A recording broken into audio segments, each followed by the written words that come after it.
Welcome to the Blue Cafe. We bring you stories of faith, love, and devotion. Yeah, just kidding, please help us grow by hitting that like button. Now on to the story. 1 year update: cheating, divorce, exposure of her cheating, restraining order. And 1 year later I'm living my best life. Update: this is an alternate account for privacy and anonymity. My primary account was cited in the courtroom. 1 year ago I discovered that the woman with whom I've been with for close to a decade was cheating on me. I posted on this subreddit 2 days after D-Day looking for support because my support system was 1,000 miles away. I was so afraid to tell my parents. A year earlier, on Thanksgiving, my dad wrote that he is most thankful for one of his sons being settled in life, having a good career and a family of his own. And once my brother has a family of his own, my mom and dad would succeed as parents. I honestly thought that my news would devastate them so much that they'd both end up in the hospital. Like many others, in my original post I blamed myself for her cheating. Why wasn't I a better husband so she wouldn't feel the need to seek attention elsewhere? Thankfully, this group stepped in and collectively advised me to file for divorce. I follow this subreddit closely. To reciprocate for helping me through tough times, I will offer an update on my story. This one has a happy ending. Perhaps it will motivate you to go on your own journey of self-improvement. Or provide the impetus to leave your cheating partner. Or at the very least it will put a smile on your face reading about a cheater being exposed. Here is the summary of the past decade with her. Summary. I, 34M, met her online a decade ago doing a 52 books in 52 weeks reading challenge. She, 36F, posted that she was undergoing chemo/radiation for stage 4 cancer. I organized a care package and sent it to her. I had no romantic interest in her and didn't even know what she looked like at the time. She messaged me a couple of days later saying that she cried when she saw the package at her doorstep.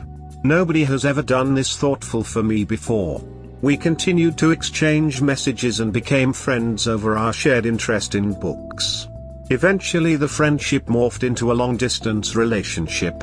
I flew to Texas to see her, she flew to Pennsylvania to see me. Back and forth, back and forth. In 2015, she permanently moved to Pennsylvania. I put a down payment on a house, she was broke, proposed to her 11 months later, and we got married the following year. She had a laundry list of psychiatric problems, bad anxiety, severe depression, horrible PTSD from SA, etc., which I was aware of but didn't realize their severity until we started to live together. But I was committed to her at that point. Like penguins, I commit for life. The good times, the bad times, and everything in between. Over the next 7 years I was there for every low point in her life. By the time our marriage was ending, she was at the highest point in her life. All her psychiatric problems were under control. Her career was blossoming while working from home the entire time and making the most money she's ever made. She later wrote in court documents that I made her take that job so I can control her. The weasel she was cheating on me with lived in New York and she used the need to visit the company's office in New York as a cover to see him for at least 2 years. I started seeing him before COVID started is all I got out of her because she didn't want to talk about the affair. She was most likely cheating on me the entire time we lived together because she's been making these trips to the New York office since 2015. In 7 years of living together, we had one fight. On our honeymoon in Key West, Florida, she got so mad at me when I called to check up on my parents. We made up and she learned to accept that my parents are extremely important to me and I continued to call them daily. She didn't seem to mind. Remove the stress of children, we didn't have any, and money, we both had great careers, and there was nothing much to argue about. What looked like a good marriage was in reality a parasite-host relationship. As I learned more about her toward the end of our marriage, I realized that this was not a woman. This is a parasite who used me to stabilize her life. Once I stopped serving her purpose, she discarded me like a piece of trash. In January 2020 we flew to Oklahoma and put down a down payment on a plot of land so she can be closer to her family. Construction on the house began the following months. We permanently moved to Oklahoma in August 2020. I left my family and friends behind in Pennsylvania where I lived for 20 years just so she can be happier. She was cheating on me while the house was being built. After D-Day, I asked her over and over, "Why didn't you just divorce me if you didn't want to be married and let me stay in Pennsylvania with my family and friends?" Her only response was, "I'm a coward." According to this gutless parasite, up until our marriage, she's never been in a relationship where she wasn't treated like shit. She was willing to drag it out and lead me on until she was finally ready to money branch into her next relationship. Naturally, you might wonder why I didn't suspect anything for years. She was love bombing me. Every day she'd kiss me and tell me how much she loves me. How much she appreciates everything I do for our family. We had 2 cats, no kids. In my birthday card prior to D-Day she wrote, "I'm looking forward to us growing old together." Just a ton of smoke and mirrors to distract me. D-Day was December 12, 2021. She slipped up and gave me a reason to become suspicious. She was an alcoholic, she'd binge when I left for work at night, but sober for 1.5 years at this point. She said that she wants to fly to Chicago for an Alcoholics Anonymous conference. Sure, no problem. She bought a gift for her AA sponsor who she claimed was one of the most important people in her life, but she left it at home. I thought that was very odd but not enough for me to snoop. Later that weekend she texted me, "I'm so ducked up and going through the steps again." She never talked like that. I interpreted it as her getting drunk, which made no sense. You're around your sponsor and other AA members and you got drunk? I googled to check if there was an AA conference in Chicago that weekend. There wasn't. For the first time in our marriage I went through her iPad. I found photos of her having sex with another guy and screenshots of explicit messages he was sending to her. I'll post the full story in the future. My first and last journal entry. I will say that I made every mistake imaginable. I shed more tears than her. I considered reconciliation. I did the pick-me dance. I took her out on dates. I had sex with her, but the attraction faded very fast as I learned about her ugly personality. Soon I couldn't look at her hideous face any longer and ended all physical contact. But for the sake of not dragging this out for too long, I filed for divorce and it was finalized less than 2 months after D-Day. She refused to tell people the real reason why we were getting divorced. She wanted to sweep the cheating under the rug. Eventually she relented and said that she'd tell her parents. On February 1, 2022, as she was moving out the last of her belongings, I asked if I could say goodbye to her mom who was waiting outside. Her parents treated me like a son, as did the rest of the extended family. I told her mom, "Sorry that it didn't work out between your daughter and I," to which her mom responded, "That's okay. You were both equally responsible for this." Equally responsible? This pathological liar, I have screenshots of her lying about her identity online, must have lied to her parents and smeared my name to her parents. Hearing her mom say that set me off. At that moment I decided to wait until all legal documents were signed to expose her. The parasite ended up paying through her teeth financially. She wanted an uncontested divorce in our no-fault state. I guess she didn't want to stand in front of the judge and talk about her cheating. I kept the fully furnished house and 70% equity. I kept the newer paid-off car. I kept the money I was putting away every paycheck toward my parents' retirement, with her approval. The moment she complained about the house equity split, I told her that I won't negotiate. Hire a lawyer, we are going to court to contest this. She didn't. I refinanced the house at a 2.75% fixed rate. What a steal. She went back to renting and signed a 1-year contract. The following month the Fed began hiking interest rates to combat inflation. The mortgage rates have at least doubled since then. Because of that, she will end up paying tens of thousands of dollars more for waiting an extra year to buy a house. On March 7, 2022, I sent a 9-page email describing her cheating in explicit details to her entire immediate and extended family. 14 people in total. I spared the sweet little grandma from reading that smut, who are all devout Christians whose lives revolve around the church. I then contacted her manager at work and outed her cheating. I contacted the CEO of her company and did the same. 5 days later, there was a knock on my door. When I opened it, there was a sheriff standing with papers in his hands. I was served with a restraining order for harassment and stalking. To make her case stronger, she lied and wrote that I also abused her. She asked the judge to order me to enroll into a domestic abuse program. Mind you, I've never raised my voice or my hand at this woman even after what she did to me. This is someone who makes impulsive decisions without considering long-term consequences. She lied and wrote that I never let her leave the house alone. I made her work from home so I can control her. I controlled what kind of makeup and hairstyle she could wear. I abused our cats. I made posts on this subreddit saying that women in other countries get jailed or killed. I made a post on this subreddit saying cheaters, not women, are punished for infidelity by fine and even jail in other countries. She replaced cheaters with women and fined with killed to make me appear violent. You should have seen the dumb look on her face when I brought that piece of evidence to the courtroom and my lawyer made her read it out loud.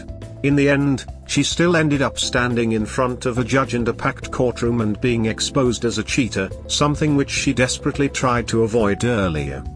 After multiple delays, I finally had the restraining order hearing 6 months later. She looked like absolute shit when she walked it. Those 6 months have not been kind to her. It looked like she had gained more weight. She was already fat before. Her stomach fat was still visible even though she tried her best to hide it. She tried to cover her acne scars with makeup, but it looked so bad. Like a kabuki mask. Apparently my email caused a lot of problems within the family. Of course she never took any accountability and blamed me in the courtroom for sending it. The entire hearing lasted less than 10 minutes. She presented zero evidence. I had extensive evidence to disprove every single one of her claims but only needed to present one. Months and months of credit card statements showing that she was going to stores, restaurants, cafes, etc. while I was at work. Photos of us out together and her wearing different hairstyles and makeup. At one point, the judge turned to her and asked, "Do you have any evidence to prove what you are claiming? Any witnesses who can corroborate what you are saying?" She replied, "No." Her case was thrown out due to lack of evidence. The only reason why I haven't pressed charges against her for false allegations of abuse is because I don't want to be stuck in another 6-month-long legal battle with this parasite. In the courtroom she tried to portray as if I was obsessed with her. I've moved on with my life a long time ago and I'm exponentially happier than I've ever been while with her. I realize now that I was never happy with her. I was content. Ironically, cancer brought us together and I didn't find happiness until I excised the cancer out of my life. If she ever tries to contact me in the future, I'm going straight to the police and pressing charges for false allegations of abuse. On the 1-year anniversary of D-Day, or Liberation Day as my friend calls it, I went out to celebrate. I celebrated because I averted a catastrophe by 11 days. A couple of weeks prior to D-Day, she and I were driving in the car. She turned to me and said, "I feel like you use me for sex, cooking, and laundry." Words cannot describe how horrible I felt as a husband. I felt like the worst husband in the world. I couldn't believe I made her feel that way. I pulled my mask up and tears started pouring down my cheeks. This is the first time I've ever cried in front of her. When we got home, she clarified that she feels like that because we don't share deep conversations. We talk about our daily life, but we don't have deep conversations. In retrospect, this parasite was projecting. In reality she was using me the entire time. We had marriage therapy scheduled for December 23rd. 11 days prior, I discovered her cheating. I must have had a guardian angel watching over me. Otherwise, I'd be in therapy now working on ways to make her happy while she is sneaking behind my back and cheating on me. After discovering her cheating, I was crushed. Self-esteem was gone. Self-worth? Non-existent. I decided to go on a journey of self-improvement to find my self-esteem and self-worth again. What helped me to regain my self-esteem was setting goals, then going out and achieving those goals. My weight loss journey started a couple of weeks prior to D-Day. Her cheating kicked it into another gear. I joined a gym a couple of days after D-Day. Over the next 11 months I lost close to 60 pounds. Here is one of the photos. A little over a month after D-Day, I signed up on a whim to run a marathon. I was still overweight at the time and hadn't ran a mile since playing high school soccer. But I had 87 days to prepare and I was determined to finish the marathon at any cost. I finished the marathon in a little over 5 hours. You can read more about my Couch to Marathon story here. Couch to full marathon in 87 days. Background. On January 27, 2022 I was sitting at work and on a whim decided to sign up for the OKC Marathon. The only problem was that I have never done any kind of organized running before. In fact, the last time I ran a mile was 15 plus years ago when I was on the high school soccer team. But I had 87 days to prepare and I was determined to complete the marathon even if I had to crawl across the finish line. On December 2, 2021 I was at a doctor's office and weighed in at 213 pounds. I'm a male, 33 years old, 5 feet 6 inches tall. That was the heaviest I've ever been. BMI was 34.4. I was obese. I was determined to lose the weight and started walking in my neighborhood before or after work and supplemented that with 10 to 30 minute rides on Peloton. I couldn't run a block without getting pain in my legs. 10 days later I discovered that the woman who I was married to, I've divorced her since, had been cheating on me for at least 2 years. I hit the gym hard, cleaned up my diet, and continued to up my cardio sessions. The walks became longer and Peloton rides increased to 30 to 60 minute sessions. By the time I signed up for the OKC Marathon I was down to 184 pounds. BMI was now 29.7 and I was still overweight. I was down to 170 pounds by April. Training. On January 27, 2022, day 1, I came home after work and ran 2.31 miles around my entire neighborhood. I was completely exhausted and wanted to puke at the end. By day 39 I was up to 13.1 miles, half marathon. I read Couch to Marathon articles online but did not follow any specific plans. The articles suggested increasing the distance gradually over time and that is what I did.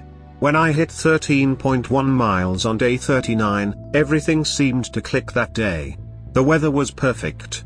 I had just bought new running shoes and insoles and shin splints disappeared. I hit my goal on that day but just continued to run. I almost tripled my distance on that day. The previous record was 5 miles.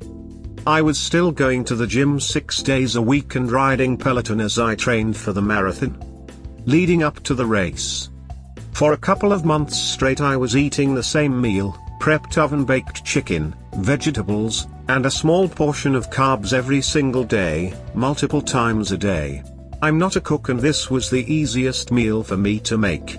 I read about carb loading the day before the marathon so I bought and ate a pizza the evening before the marathon.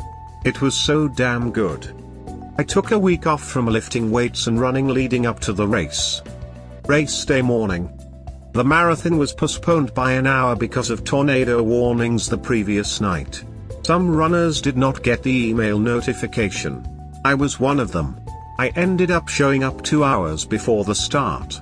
I met some people who were running half marathons and followed them to the starting line. I also made a big rookie mistake and drank fluids before the race. As I was mingling in the crowd of runners at the starting line, I started to feel the urge to pee. It was too late to get in line for the bathroom. I said to myself, "Duck it, I'll piss my pants in the middle of the race if I have to." I didn't know if there'd be bathroom stalls during the race. In true Oklahoma fashion, it was windy and overcast that day with scattered periods of rain. I ran the first 13.1 miles, only stopping once to use the bathroom. I felt good. Having crowds cheer you on was definitely a boost.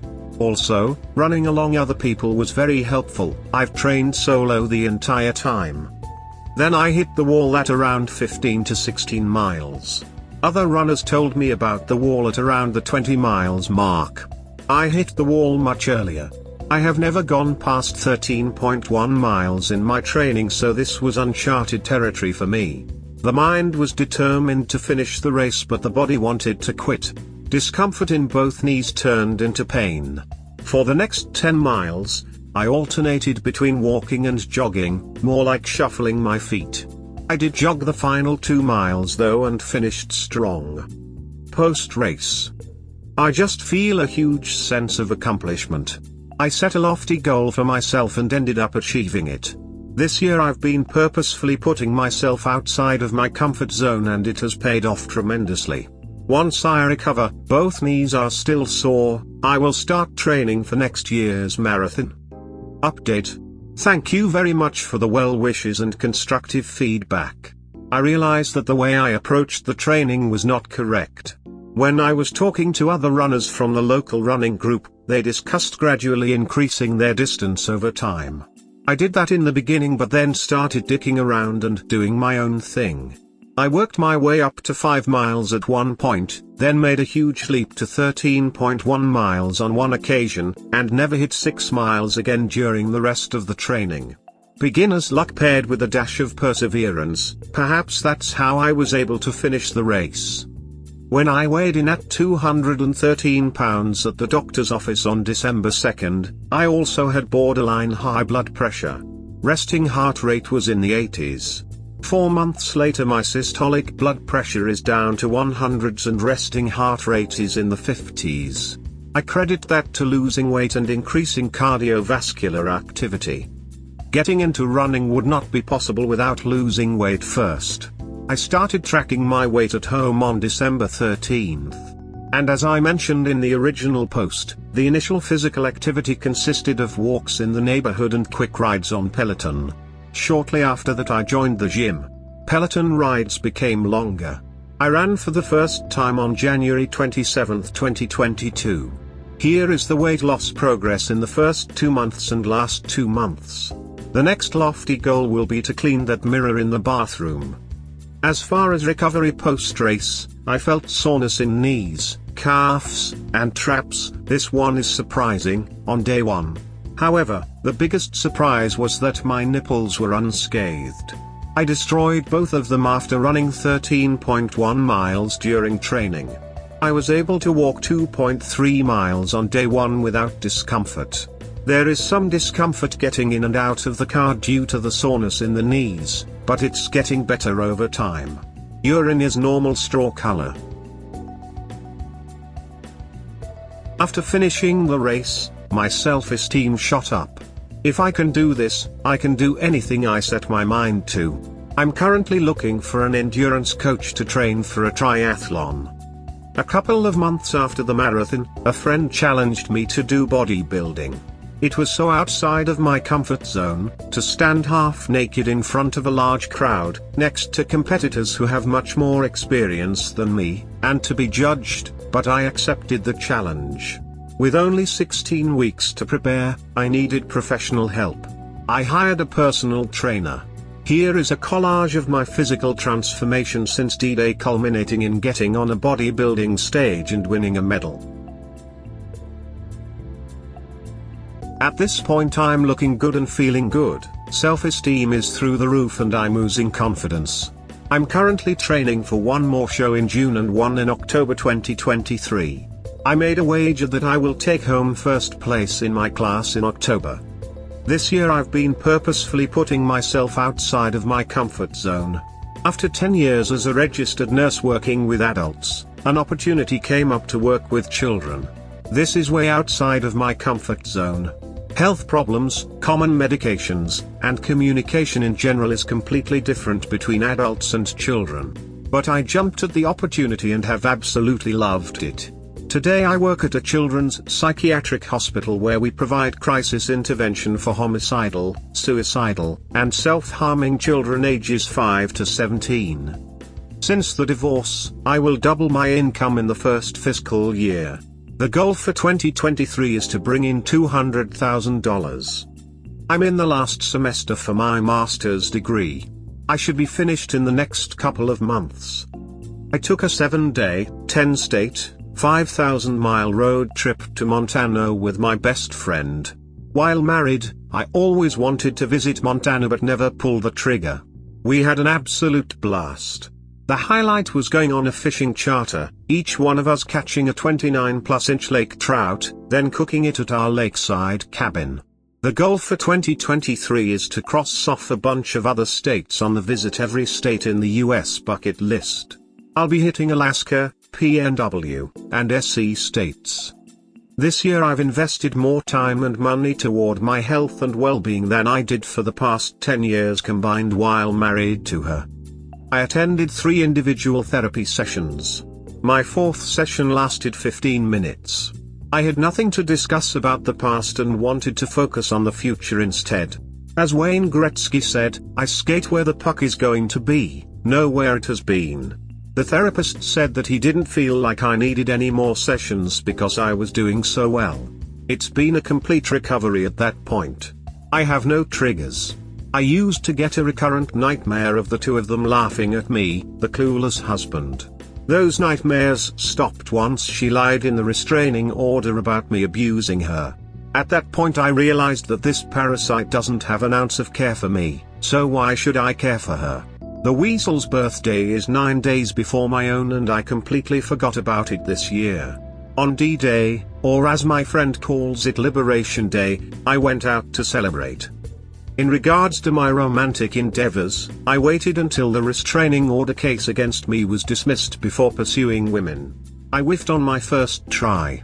I asked a co-worker, 40+F, out on a date and was hit with "I'll think about it and I'll let you know" reply. Ouch. In my mind, if it wasn't an enthusiastic yes then it's a no. A friend suggested the Hinge dating app. I had a bunch of success there. Lots of matches. Took one woman, 38F, out on a date. I'll preface this by mentioning that the last time I courted a woman was a decade ago. We were sending each other love letters through snail mail. This woman and I clicked very well while messaging each other, and then, a couple of hours prior to the date, fireworks. I told her that I have the date covered and don't want her to reach in her purse to pay for anything. Also, I will hold the door for her wherever we go. Well, she didn't appreciate that. You should have put that in your dating profile. This is 2022 and most women don't need a man to pay for them or hold their doors. Prior to this, I asked what her boundaries are regarding holding hands, hugging, and kissing on the first date. She said that she needs to feel comfortable just to hold hands on the first date. Fine. It will be an Amish date. It will be like taking my sister out on a date. Needless to say, it gets tense a couple of hours prior to meeting up. I asked if she wants to cancel, no hard feelings if you do, to which she replied, no. I'm intrigued by you. I could have cancelled, but honestly, I wanted to see how much of a disaster the date will turn out to be. I imagined dinner to be the dinner scene from Mr. and Mrs. Smith followed by the scene where they're trying to murder each other. We met up and actually had a great time. Had a drink, then took a private Latin dance class, and had dinner afterward. No tense moments or awkwardness. At dinner I told her that even though I had a great time and found her attractive, I don't see this going past the first date. Even though we meshed well that night, we'd clash in the future because of our personalities. I walked her to her car. She was gushing over me the entire time. She gave me a long lingering hug and we parted ways. When I got home she texted me, "It looked like you wanted to kiss me all night." I replied that I did, but I respected your boundaries. She followed that with, "Maybe I should have kissed you then." I told her to come over the next night to cook dinner at my place. She obliged. 24 hours later we were fooling around in my bed. She said that she wants us to date casually. Perfect for me. That gives me time to focus on my other goals. I ended up ending it with her a couple of days later because she disrespected me. After the parasite I was married to was so disrespectful toward the end of our marriage, I vowed to never let another woman disrespect me ever again. Had I started dating immediately after the divorce, I'd have probably put up with a lot of bullshit because my self-esteem was gutted at the time. And then I met my current girlfriend. I matched with a gorgeous Latina, 33F, who was not only open to chivalry, but welcomed it. In our conversation she said things like it'd be an honor to go on a date with you. No woman has ever said that to me before. Since day one she has done nothing but build me up instead of criticizing the way that Parasite used to do. When we met up, she immediately went for a hug. She held my hand while we were still in the parking lot and waited for me to open her door throughout the night. At the bar she touched my arm and shoulder while laughing. We went dancing, and while she was so much more experienced as a dancer compared to me, I have no dancing experience and have 2 left feet, it felt so natural and sexy to dance with her. I didn't feel like a robot on the dance floor the same way I felt on the first date with the other woman. Our hands were all over each other and she was kissing my neck as merengued all over the dance floor. At one point the dance instructor left the room to let us do our thing. After dinner I took her to my employee party because she loves to dance. I slipped the DJ $20 and requested her song. We danced while everyone else watched us. She had a beaming smile from ear to ear and rubbed up against me all night like a female cat in heat. By the end of the night she broke her own rule of no French kissing on the first date. She came over to my house 3 days later and we've been seeing each other every day since then. We deleted our dating apps after the second date and have been in a committed monogamous relationship ever since. We were born half a world away from each other, yet our cultures are so similar. I didn't expect to find someone like her this soon. I thought that I'd date a bunch of women before settling down. I knew that she is the one I wanted to pursue when a very pretty redhead from Hinge finally matched with me, and I had no desire to open her message to read it. What a year it has been. It started out in the worst possible way and it's ending on the highest note imaginable. And the most exciting thing is that I feel like I've only scratched the surface. To culminate the success, I commissioned an artist to do this painting titled Rebirth of a Man for me. I told him in January 2022 about my situation, the beginning of my journey towards self-improvement, and where I see myself in the future. This was his interpretation. I had no expectations going in and he still managed to blow them away. He delivered the painting to me shortly after I competed at the bodybuilding show. How appropriate.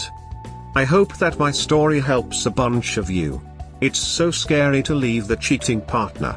I've been there myself. At one point I considered reconciliation before finally pulling the trigger on divorce. But know that there is an exciting world out there beyond the walls of your current relationship. You will meet someone who shows you what a healthy relationship looks like. It wasn't until I met my current girlfriend did I realize that I was never happy with the parasite I was married to. I was content while with her, but never happy. We hope that by sharing these stories with interested folks like you, we can help people recognize the signs of a relationship in trouble, and avoid so many of these heartbreaking situations yourselves. Have a good day or night, wherever you are.